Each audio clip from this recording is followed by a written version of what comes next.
బ్రహ్మానందం కలిగిందట.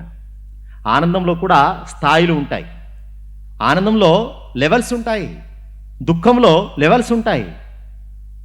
ప్రతి దగ్గర మనం ఒకే ఫీలింగ్ ఎక్స్ప్రెస్ చేయలేం. ఏడుపు వచ్చిన సందర్భంలో కూడా ప్రతి దగ్గర ఒకటే ఏడుపు ఏడుస్తున్నామా? ఏడుపు. మనం ఏడుపులో రకాలు ఉన్నాయి, ఆనందంలో రకాలు ఉన్నాయి. ఆనందంలో అత్యుత్తమమైనటువంటి స్థితి ఏమిటంటే బ్రహ్మ ఆనందం.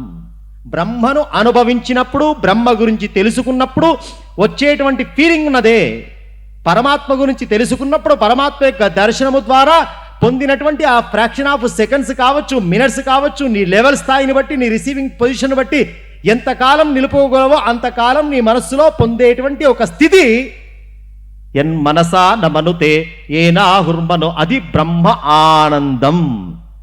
ఆ ఫీలింగ్ను నువ్వు మాటలతో ఎక్స్ప్రెస్ చేయలేవు, అది ఎవడికి వాడు పొందేటువంటి స్థితి. దాన్ని మాత్రమే బ్రహ్మానందం.